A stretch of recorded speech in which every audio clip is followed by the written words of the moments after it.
अस्सलाम वालेकुम। अली मुनव्वर आपकी खिदमत में हाजिर हैं। कैसे हैं आप? आपका बहुत बहुत शुक्रिया, थैंक यू, आप हमारी वीडियोस को पसंद कर रहे हैं। जज़ाकल्लाह सर। कोशिश है कहाँ से शुरू होकर कहाँ पहुँच गए। कोशिश यही है कि कुछ ना कुछ बेहतरी हो जाए, कुछ खुशियाँ तकसीम हो जाएँ। तो तमाम नाजरीन के शुक्रिया के साथ आज से कुछ कमोबेश 2 मंथ पहले यहाँ एक पीछे छोटी सी दुकान है, इसका आगाज़ करने में कुछ नेक दिल फरिश्ता सिर्फ लोगों की जो मदद है वो यहाँ तक पहुँचाई थी। आज मैं यहाँ आया हूँ, वो दुकान अभी तक चल रही है और कुछ मज़ीद बढ़ भी गई है। तो इससे बहुत खुशी हुई कि भाई नेक दिल लोगों की जो एक सोच है कि यार कुछ बेहतरी कर पाएँ अपने इलाकों में, लोगों को थोड़ा ऊपर उठा पाएँ कि वो कुछ अपना काम काज कर पाएँ, उसमें उसको हेल्प हो जाए। तो सर मुझे भी बहुत खुशी होती है। यहाँ से मुझे आगे चलना है। एक फैमिली है जिसके बारे में पता चला है कि वो मुश्किल में है।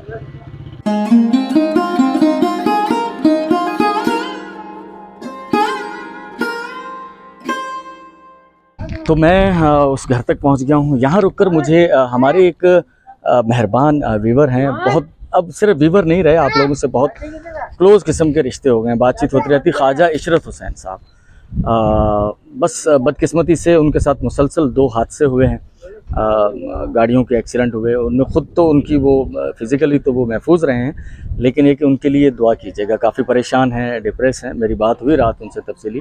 आप तमाम लोग भी आज अपनी प्रेयर्स में, जुम्मे का दिन है, दुआओं में उन्हें भी याद रखिएगा। और सबको यार, कुल इंसानियत, सब अपनी ज़िंदगियाँ बहुत खैरियत से गुजारें यार।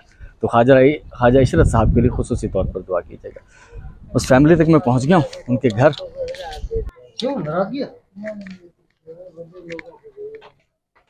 अच्छा, अस्सलाम वालेकुम, क्या हाल है? खैरियत से ठीक हो? चल रहे हैं इनके साथ इलाज। उन्होंने हत्तुल मकदूर बहुत करवाया, अभी भी करवाते हैं, लेकिन आखिर एक गरीब फैमिली कितना इलाज करवा सकती है जहाँ रोज़ खाने पकाने के इतने इश्यूज होते हैं। तो कुछ हम लोग कुछ मदद ही फराहम कर पाएंगे कि कुछ उनसे 1 आध महीना वो इसका कुछ इलाज करवा पाएँ कुछ सही तरीके से। उस इलाज की वजह से जो इनको घरेलू खाने पीने की अशिया में प्रॉब्लम होती है, उसमें कुछ मसला हल हो जाए इनका, बस यही हो सकता है। बाकी अल्लाह से दुआ है, आप लोग भी दुआ कीजिएगा कि अल्लाह ताला करम करे इनके साथ। तो नाम क्या है आपका? मोहम्मद कासिम भाई। ये जो आपको पैसे पहुँचाएँ ये किसी मेहरबान, हमारे बहुत सारे मेहरबान हैं, उनमें से एक मेहरबान शफीक सिद्दीकी भाई भी हैं, उनकी तरफ से हैं। आपने कुछ इलाज की तरफ तवज्जो देनी है, जो मैंने आपको मशवरा दिया है डॉक्टर को दिखाकर। बाकी जो चीज़ें हैं ना कि वो बाहर के असरात, ये वो उनसे थोड़ा सा निकल के मेडिकली इसकी ट्रीटमेंट करवाएं, ठीक है? ये ठीक हो जाएगा इंशाल्लाह, ठीक है ना? बहुत शुक्रिया आप। रेनो रना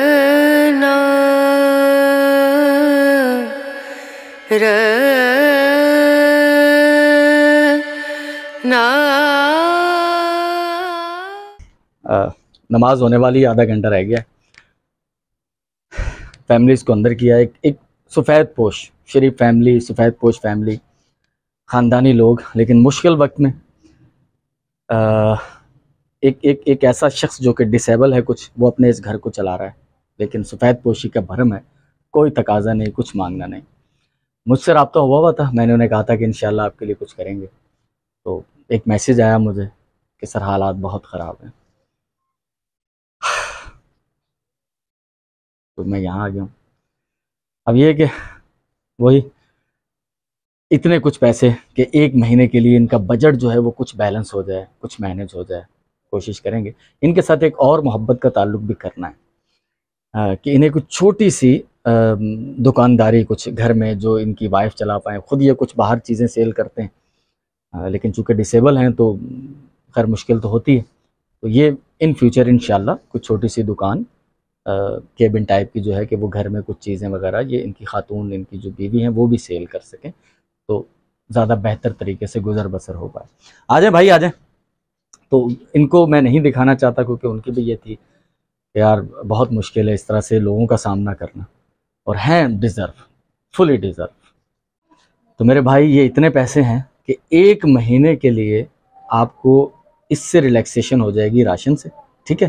तो बाकी ये कि आप अपनी मेहनत करते रहें इंशाल्लाह। और जो दूसरे हमने आपसे कमिटमेंट की है कि कुछ छोटी सी दुकान घर में खोल दी जाए, जो आप बाहर कुछ काम करें तो बीवी खातून खाना घर में करें, उसके लिए भी कोशिश करेंगे। ठीक है, बहुत शुक्रिया, बहुत शुक्रिया।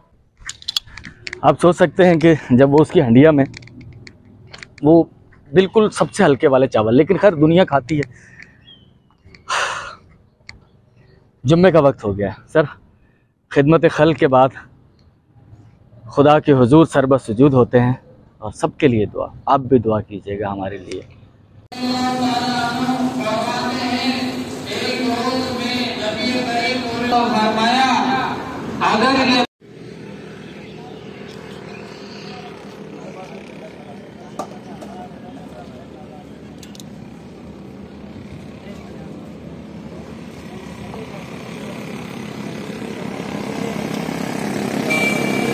अस्सलामु अलैकुम खान साहब, क्या संगे हाल दे, खैरियत है? ठीक है, चाय पिला दें हमें।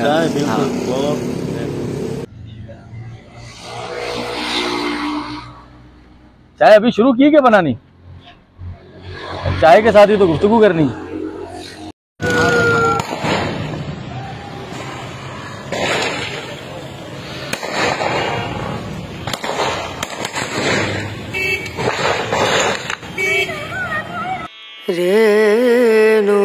कानून नाफिज करने वालों की ऐन नाक के नीचे फायरिंग के ये वाक़यात आज मीरपुर खास बस टर्मिनल पर रोनुमा हुए। आखिर ऐसा होता क्यों है? तो ये सिर्फ देखो भत्ते की जंग है, ये भत्ते की जंग, भत्ता मिलता है। ये बस टर्मिनलों से लोगों के भत्ते होते हैं। हालांकि देखो कितना खूबसूरत काम है कि वहाँ पर शुरू जब ये हुआ था तो गवर्नमेंट की तरफ से वो एक इसका बल्दिया का नुमाइंदा वहाँ बैठा होता था। वो 10-20 रुपए की एक पर्ची होती है, वो पर्ची कटती थी आपकी, वो टैक्स हुकूमत के ख़जाने में जमा होता था। ठीक है, उसके बाद ये पूरे पाकिस्तान में ओवरऑल शायद यही सूरत हाल है कि वो जो प्राइवेट लोग होते हैं, ख़ास तौर पे सियासी लोग या बदमाश टाइप के, गुंडा टाइप के लोग जो होते हैं, वो इन पे कब्जा कर लेते हैं। एक तरह के वो कब्जा होता नहीं है, लेकिन होता है। आप में से जो भी गाड़ी होगी वो आपको पैसे दे के जाएंगे, और जो गवर्नमेंट की फीस है 20-30 रुपये या 50 रुपये, उसके मुकाबले में या 500-500 रुपये, 1000 रुपये गाड़ी। एक गाड़ी से कितना लेता है? 500-500 गाड़ी पे डिपेंड करता है ना। अब जो गाड़ी छोटी गाड़ी है उसके कम पैसे, एयर कंडीशन गाड़ी है उसके ज़्यादा पैसे। और उसके बदले में क्या होता है पता है? एक खौफ की फिजा कायम की जाती है, 2-3 उम्मीदवार पैदा किए जाते हैं अड्डे के। तू भी लेना चाहता है अड्डा, मैं भी लेना चाहता हूँ, वो भी लेना चाहता हूँ। आए दिन वहाँ आकर बदमाशी की जाती है। उनमें से एक बंदा उठता है, वो कहता है मैं तुम सबको इनसे प्रोटेक्शन दूंगा।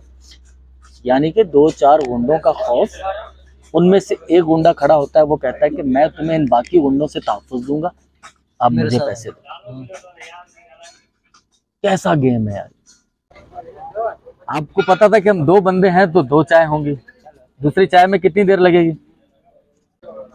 एक फैमिली की तरफ जाना था तो मैंने कहा यहाँ से होकर आता हूँ, फिर तब्दील करता हूँ, चेंज करता हूँ, कुर्ता शलवार वगैरह पहनता हूँ। लेकिन फिर एक से दूसरी जगह, दूसरी से तीसरी जगह, तो फिर जुम्मे का वक्त आ गया। तो फिर राह में एक मस्जिद में हमने नमाज अदा की। उसके बाद घर जाने से पहले मुस्तफा साहब के साथ कुछ डिस्कशन करनी थी शहर से बाहर जाने के लिए। तो मुस्तफा साहब ने एक नई चीज़ बता दी आज। मुस्तफा साहब ने मुझे बता दिया कि भाई तुम्हें पता है चाय कैसे पीते हैं? मैंने कहा नहीं यार, हम तो नॉर्मल। बोला लोग चाय गलत पीते हैं। उनका कहना था कि चाय पी जाती है चुस्कियां ले ले। कैसे चुस्कियां लेके? सिप, चिस्की, चुस्की। हाँ वही चुस्की, चुस्की नहीं, जेर जबर का फर्क है। जेर जबर के फर्क से देखें, एक नुक्ते से महरम मुजरिम बन जाता है। चस्का दर्द होता है ना, तो फिर चस्की होनी चाहिए। आप कुछ भी कह सकते हो, आप अपने ज़बान में अपने ज़हन से भाई अगर तो निकली है चस्के से चुस्की, तो फिर ये चस्की होनी चाहिए। चुस्का तो हम कोई भी नहीं कहते, सब चस्का ही कहते हैं। चलें बहरहाल जेर जबर की बहस को छोड़ते हैं। तो उन्होंने कहा कि चाय पीने का तरीका ये है कि आप सिप लेते रहें, चुस्कियाँ लेते रहें और उस पर बातचीत करें। एक घूंट भर लें और फिर बातचीत करें। बातचीत ये थी कि भाई डेजर्ट एक दफ़ा मैंने डिज़र्ट कह दिया था। डिज़र्ट शायद कुछ और चीज़ है, कुछ वो पता नहीं, खाना मीठा कुछ। डेजर्ट इमरान भाई ने बताया कि डेजर्ट कहते हैं, डेजर्ट, सहरा को डेजर्ट, डेजर्ट, डेजर्ट, फिर भी आगे पीछे हो जाए तो माफ कीजिएगा। ये जो है हमारा थरपारकर, तो प्रोग्राम था वहां जाने का, तो मैं मुस्तफा साहब से डिस्कस कर रहा था कितने जोड़े कपड़ों के लेके जाएं, हो सकता है 2-4 दिन हमें वहां लग जाए। तो भाई चाय की चस्की लेते हुए अब बताएं कितने जोड़े लेके जाएं। ये आपने मुझसे बात क्यों की? मैंने आपको कहा था मुझसे आपने बात नहीं करनी है, आपने अपनी करनी है। जब अच्छा इतना कर लिया तो फिर चलें, अगर 3-4-5 दिन है तो 2-3 सूट ले जाए। हाँ 3 सूट, अच्छा 3 सूट बहुत है, आप तो जाते रहते हैं। देखो मैं आपको बताऊँ, देखो आपके पास जाते हुए शर्टें कितनी, पैंट शर्टें कितनी रखी? यार मेरे पास तो ट्राउजर टाइप ही है, शर्ट तो मेरे पास एक, पैंट तो एक ही है। पैंट एक है, वो पैंट है ना, एक वो पैंट अच्छा, और एक फुल आस्तीन वाली शर्ट। एक फुल आस्तीन की शर्ट और एक पैंट। ये आपके एक को रखो इस्लाम कोट के लिए, मिट्टी के लिए आप ट्राउजर, मिट्टी के लिए ट्राउजर हो गया। अच्छा, और आगे नंगर पार के लिए शलवार कमीज। जैसा जैसा देश वैसा भेष। बहुत शुक्रिया, थैंक यू। जुम्मे का दिन था, अमूमन नॉर्मली हमारे यहाँ जुम्मे को छुट्टी होती है। मिरपुर खास की एक शख्सियत हैं, मेरी ख्वाहिश है उनसे मुलाकात की। उससे पहले भी 1-2 बार उनकी तहरीरों से इस्तेफादा मैंने किया है, कुछ वीडियोस में भी जिक्र किया होगा। बशीर उन्वान साहब मिरपुर खास से मुतल्लिक ख़ास तौर पर जितने मशाहिर हैं उनके बारे में वो लिखते हैं फेसबुक पर। तो इसके अलावा भी पाकिस्तान भर के जो मशाहिर हैं उनके बारे में भी, लेकिन मिरपुर खास के लिए स्पेशली मेरे इल्म में नहीं था। डॉक्टर फ़िरोज़ आलम साहब का कुछ दिन पहले खुसूसी जिक्र आया होगा, उनके जमा साल बेटे का इंतकाल हुआ था। वो भी अदब की दुनिया से ताल्लुक़ रखते हैं, डॉक्टर भी हैं।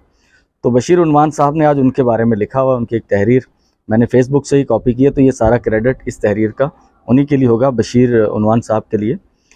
तो वो लिखते हैं कि आज मुमताज़ अदीब व माहिर तिब डॉक्टर फ़िरोज़ आलम की सालगिरह का दिन है, और ये दिन ऐसे मौके पर आया है कि उनका ख़ानदान 38 साला जवां साल बेटे हमाद आलम की नागहानी मौत पर सोगवार है। हमाद आलम का इंतकाल 1 हफ़्ता कबल हुआ। वो एक फ़ाल वकील थे। हमाद आलम शादीशुदा और 6 माह की बेटी के बाप थे। दुख की इस घड़ी में हम इस गमज़दा ख़ानदान के गम में पूरी तरह शरीक हैं। अल्लाह उन्हें इस नाकाबिले तलाफ़ी नुकसान को बर्दाश्त करने का हौसला अता फरमाए। फ़िरोज़ आलम 13 अक्टूबर 1945 को गैर मुनक़सिम हिंदुस्तान के शहर जोधपुर में पैदा हुए, जहां उनके वालिद सैयद इब्न अब्बास अपने ख़ानदान के साथ जोधपुर रेलवे में मुलाजमत के सिलसिले में मुकीम थे। उनके ख़ानदान का ताल्लुक़ मुरादाबाद से था। क़याम पाकिस्तान के बाद ये ख़ानदान मुस्तकिल तौर पर मीरपुर ख़ास सिंध में आबाद हुआ। फ़िरोज़ आलम का बचपन और लड़कपन मीरपुर ख़ास में गुजरा। उन्होंने इब्तदाई, सानवी और आला सानवी तालीम मीरपुर ख़ास में हासिल की, जबकि MBBS Liaquat medical college Jamshoro से किया। बाद अज़ा आला तालीम अमेरिका से हासिल की। वो 1980 में अमेरिकन कॉलेज ऑफ फिजिशियंस की फेलोशिप से सरफराज किए गए। उनका शुमार गुर्दे के अमराज के मुमताज़ माहिरीन में होता है। पाकिस्तान और अमेरिका के मुमताज़ तिब्बी इदारों में नुमाया खिदमत सर अंजाम देने के बाद अब वो फरागत के अयाम गुजार रहे हैं। उनकी मुस्तकिल रिहाइश कैलिफोर्निया में है। डॉक्टर फ़िरोज़ आलम का बचपन नहायत साजगार अदबी माहौल में बसर हुआ। उनकी वालदा को असातिज़ा के सैकड़ों अशआर अज़बर थे। उनकी बड़ी बहन सुल्ताना और बड़े भाई सैयद सुल्तान आलम शबाब भी शेर व अदब का सुथरा ज़ौक़ रखते थे। सुल्ताना आपा हर रात कोई उर्दू नावल पढ़कर सुनाती। कभी कभार सुल्तान भाई भी कोई अंग्रेज़ी कहानी माँ तर्जमा सुना दिया करते थे। रेलवे के यादगार मुशायरे इस पर मुस्तज़ाद थे। इस माहौल ही का असर था कि नौजवान फ़िरोज़ आलम अदब से करीब होते चले गए। उनकी पहली कहानी अमरोज़ के बच्चों के सफ़े पर शाया हुई। बाद अज़ां महानामा नक्काद में उनका पहला अफसाना शाया हुआ। उनके मज़ीद कुछ अफसाने महानामा रोमान और महानामा शमा में भी शाया हुए। हत्ता कि इन्हीं दिनों उन्होंने एक नावल भी लिखा जो अपनी नापुख्तगी के सबब गैर मतबूआ ही रहा। अगरचा आज वो अपनी उन तमाम तहरीरों को खाम करार देते हैं, लेकिन ये उनके अदबी ज़ौक़ व शौक़ का पता देती हैं। डॉक्टर फ़िरोज़ आलम की बेपनाह तिब्बी मसरूफियात भी उनके अंदर के अदीब को शिकस्त न दे सकी। पेशावराना क़यूद से आज़ादी के बाद उनका अदीब पूरी तरह बेदार हो चुका है।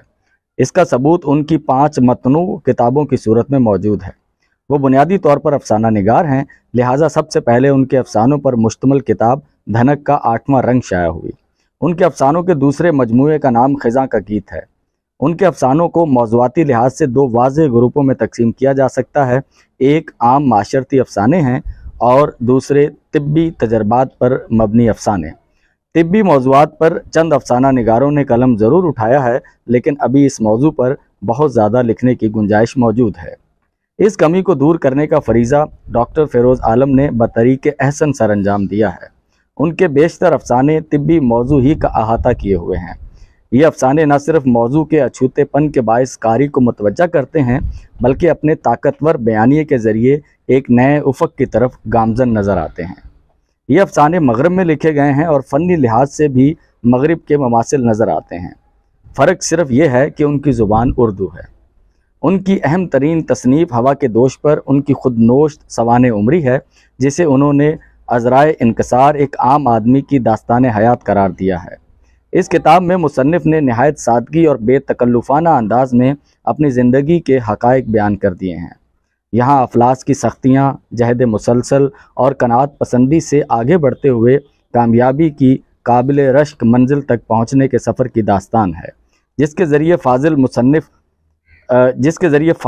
मुसन्निफ़ लोगों को अमल पर उकसाते नज़र आते हैं। इस आपबीती में वो अपने मोहसिनों की इनायात का जिक्र करना नहीं भूले। उन्हें अपने हाई स्कूल के उस्ताद का थप्पड़ भी याद है। इस आपबीती में हक़ाइक़ का बयान नहायत जुर्रतमंदी से किया गया है। उनकी किताब उफ़क़ के उस पार में आलमी अदब के 27 शाहकार अफसानों के तराजिम शामिल हैं।